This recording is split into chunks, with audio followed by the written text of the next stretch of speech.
ನಿಮ್ಗೆ ಎಷ್ಟು ಬಗ್ಗೆ ಸಂತೋಷ ಇದೆ ಸರ್?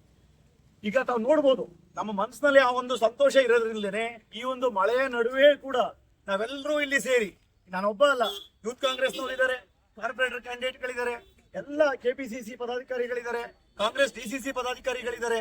ಪ್ರತಿಯೊಬ್ರು ಕೂಡ ಸೇರ್ಕೊಂಡು ಇವತ್ತು ಸೇರಿದೀವಿ ಅಂತಂದ್ರೆ ಅವ್ರ ಆಗ್ತಿರೋ ಸಂತೋಷನೇ ಕಾರಣ ಅಂತಕ್ಕಂಥದ್ದು. ಅದಲ್ದೇನೆ ಎಲ್ಲಾರನ್ನು ಒಗ್ಗೂಟಿಗೆ ಹೋಗ್ತಾರೆ ಅಂತ ತಮಗೆ ಅನ್ಸುತ್ತೆ ಇಷ್ಟು? 100ಕ್ಕೆ 100. ಕಾಂಗ್ರೆಸ್ ಪಕ್ಷ ಯಾವತ್ತೂ ಶಿಸ್ತಿನ ಪಕ್ಷ. ಕಾಂಗ್ರೆಸ್ ನಲ್ಲಿ ನೀವು ನೋಡ್ಬೋದು, ಈ ಹಿಂದಿನ ಸರ್ಕಾರದಲ್ಲಿ ಬಿಜೆಪಿ ಸರ್ಕಾರ ಇದ್ದಂತ ಸಂದರ್ಭದಲ್ಲಿ ರೆಸಾರ್ಟ್ ರಾಜಕೀಯ ಯಾವ ಮಟ್ಟಕ್ಕಾಯ್ತು, ಎಷ್ಟು ಜನ ಗೋವಾಗೆ ಹೋಗಿದ್ರು, ಎಷ್ಟು ಜನ ಬಾಂಬೆಗೆ ಹೋಗಿದ್ರು, ಇದೇ ಡಿ ಕೆ ಶಿವಕುಮಾರ್ ಅವರು ಹೋಗಲ್ಲಿ ಎಷ್ಟು ಗಲಾಟೆ ಮಾಡಿದ್ರು, ಅದ್ರ ಪರಿಣಾಮಗಳು ಏನೇನಾಯ್ತು, ಹೈದರಾಬಾದ್ ಎಷ್ಟು ಜನ ಹೋಗಿದ್ರು ಅಂತಕ್ಕಂಥದ್ದು ಒಂದೇ ಒಂದು ಸಣ್ಣ ಅಪಸ್ವರ ಇಲ್ದೇ ಇರಂಗೆ ಅಷ್ಟು ಒಂದು ಸಲೀಸಾಗಿ ಒಂದು ಮುಖ್ಯಮಂತ್ರಿ ಬದಲಾವಣೆ ಎಲ್ಲ ಆಗಿರೋದು ಈ ರಾಜ್ಯದಲ್ಲಿ, ಈ ದೇಶದಲ್ಲಿ ನೋಡಿದ್ರೆ ಅದು ಕೇವಲ ನಮ್ಮ ಕಾಂಗ್ರೆಸ್ ಪಕ್ಷದಲ್ಲಿ ಮಾತ್ರ ಅಂತಕ್ಕಂಥ ಮಾತು ಹೇಳಿಕ್ ಬಯಸ್ತೀನಿ. ಪುನಃ ಇದರಿಂದ ಮುಂದಿನ 2028ಗೆ ಪುನಃ ಕಾಂಗ್ರೆಸ್ ಸರ್ಕಾರ ಬರುತ್ತೆ, 100% ಬರುತ್ತೆ. ಇದೇ ರೀತಿ ನಾವು 23ರಲ್ಲೂ ಕೂಡ ಘೋಷಣೆಗೆ ಹೋಗಿದ್ರು 100ಕ್ಕೆ 100 ನಮ್ಮ ಸರ್ಕಾರ ಬರುತ್ತೆ ಅನ್ನತಕ್ಕಂಥ ಮಾತು.